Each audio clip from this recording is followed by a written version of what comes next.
రాళ్లపల్లి అనంతకృష్ణ శర్మ గారు వేమన సంసార స్థితిగతుల గురించి ఇంకా ఇలా ఉపన్యసిస్తున్నాడు. వేమన కాపువాడు, కాపులలోనూ రెడ్డి అనగానే వడ్లలోన ఎన్ని భేదములో రెడ్లలోన అన్ని కలవు కావున ఇతడు ఏ రెడ్డి అని చెక్కి తీర్చిన చరిత్రకారుడు లేచి ప్రశ్నించును. కానీ ఆ చర్చను అతనికే వదిలిపెట్టెదను. ఎందుకనగా అంతకన్నను ఎక్కువ విభాగము వేమనకే ఆవశ్యకముగా తోపలేదు. మరియు తాను రెడ్డి అని ఎక్కడనో 1-2 చోటులను తప్ప తక్కిన స్థలములందు ఎల్లను తాను ఒట్టి కాపునని చెప్పుటయందే అతనికి అభిమానము ఎక్కువ.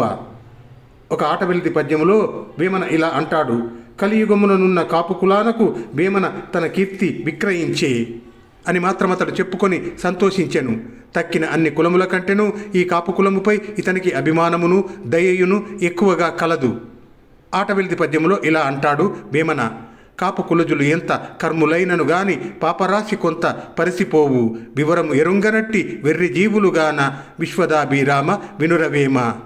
మన దేశమునందు మొదటి నుండి ధన ధాన్య సంపద కలిగి శౌర్య ఔదార్యములకు పేరైన జాతులలో ఈ కాపురెడ్లు ముఖ్యమైన వారు.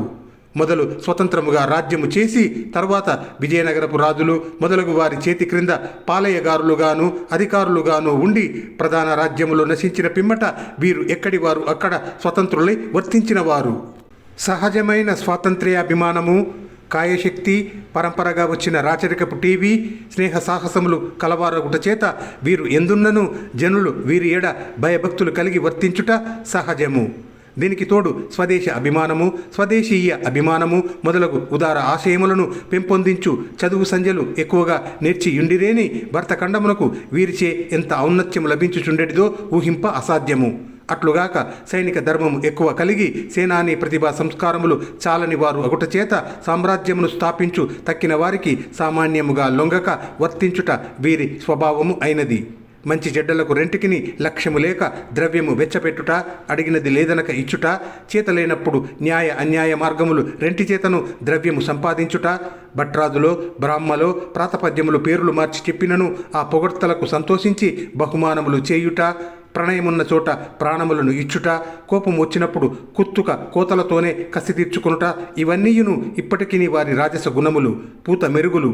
వీపు వెనుకటి మాటలు, మొగమూటపు మౌనములను ప్రాయకముగా వీరు ఎరుగరు. వీరిలో ప్రబలులైన వారు నేటికిని ప్రభురెడ్లు అని వ్యవహరింపబడుచున్నారు.